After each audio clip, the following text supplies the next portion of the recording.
Visitar os estúdios e a cidade cenográfica da novela Gênesis é como fazer um passeio por uma história milenar.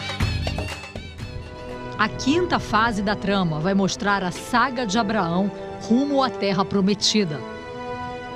O ator Zé Carlos Machado é quem tem a missão de interpretar o homem considerado o pai da fé.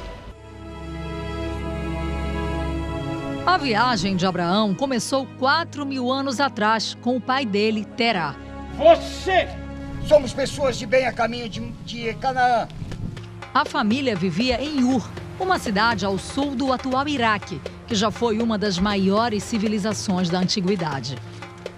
Foi o renomado arqueólogo Sir Leonard Woolley o responsável por essa importante descoberta da história. As escavações em Ur revelaram uma metrópole rica e desenvolvida na ciência e na educação. Tábuas de argila encontradas pelos arqueólogos revelam os costumes da época, os mesmos comportamentos descritos no livro de Gênesis, que contam a história da família de Abraão e de Sara, mulher dele. O arqueólogo Rodrigo Silva explica que o material encontrado indica fatos históricos e comprova que os acontecimentos narrados na Bíblia não são ficção. O nome Abraão foi encontrado num recibo da cidade de Ebla, que hoje fica na Síria. Um recibo antigo que mostra que aquele nome Abraão era o nome de algum comerciante da região. Eu não posso, evidentemente, dizer que o mesmo nome que está lá no recibo é do Abraão da Bíblia, mas há um indício de que esse era um nome antigo próprio daquela época e que era realmente um nome de alguém que vinha da região da Suméria, como diz a Bíblia Sagrada. As ruínas de Ur, também chamada de Ur dos Caldeus, comprovam que se trata de uma das mais importantes civilizações documentadas da história antiga. Ur dos Caldeus também é importante para a história da humanidade de um modo geral, porque os mais antigos tabletes com inscrições humanas já preparados são encontrados na região de Ur dos Caldeus. Meu filho nasceu! Vai mostrar a trajetória de Terá, pai de Abraão, que deixa Ur e segue para Harã. Ângelo Paz Leme vai interpretar esse importante personagem. Terá é um homem reconhecido, né, como um vitorioso dentro da cidade de Ur, dentro daquela civilização, daquele povo. Ele é reconhecido como um homem que conseguiu vencer, mas ao mesmo tempo ele não consegue se manter fiel a uma série de coisas.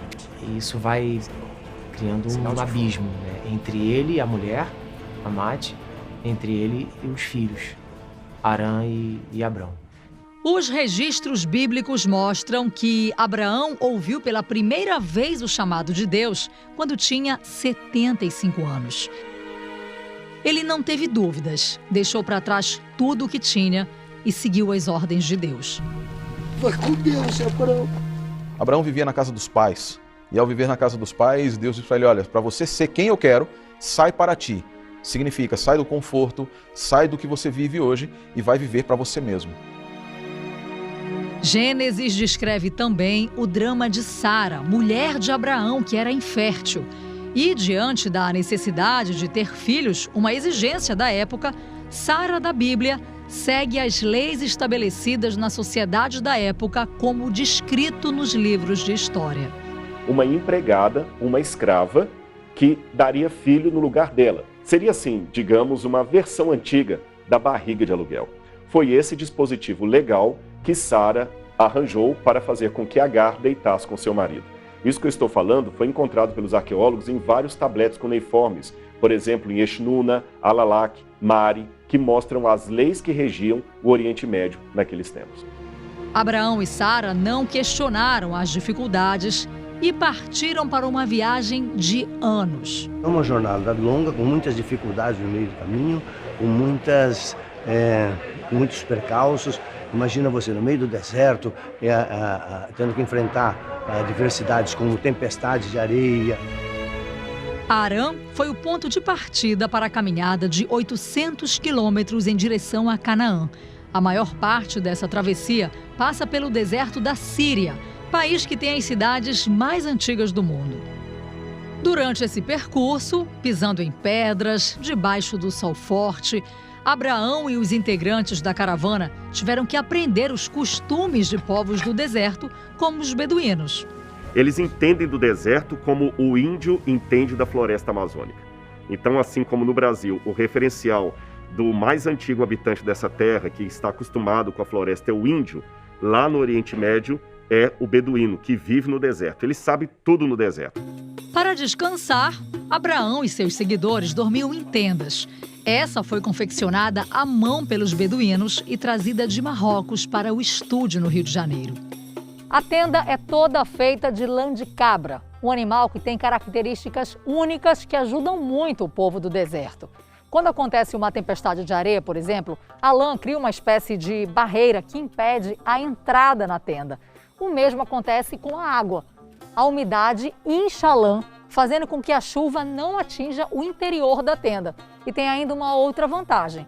A lã de cabra tem uma propriedade que faz com que a temperatura aqui dentro seja mais agradável do que lá fora. Mesmo abrigados, os nômades tinham que driblar um problema típico das regiões desérticas. Uma experiência que os atores que participam da caravana têm sentido na pele. Você está toda hora na areia e tem pouca água. Então, naturalmente, a água que você vai ter, você vai querer só para tomar e se hidratar, né? Então, eu estou todo sujo porque no deserto não tem como você ficar limpo. Não toma-se banho, tem pouca água e é assim que a gente fica, né? Totalmente sujo. A higiene pessoal era feita, pasmem, com areia e azeite de oliva. Você perfuma o azeite, pega um pouco da areia, eu tenho aqui a areia, coloca o azeite, passa aquilo no corpo, depois faz uma espécie de esfoliação e o banho estava tomado. A história do mundo, a vida de Abraão, o sofrimento, a perseverança para cumprir o chamado de Deus, o filho que ele vai ter com Sara, a mulher infértil, e os desafios de quem habita as áreas mais quentes do mundo. A Bíblia é uma história real. Essa história tem que ser real para dar fundamento à doutrina que a Bíblia apresenta. Tudo isso faz parte de Gênesis, a nova superprodução da Record TV, que estreia na próxima terça-feira. Chegamos em Canaã, o lugar em que meu pai e a minha mãe nasceram.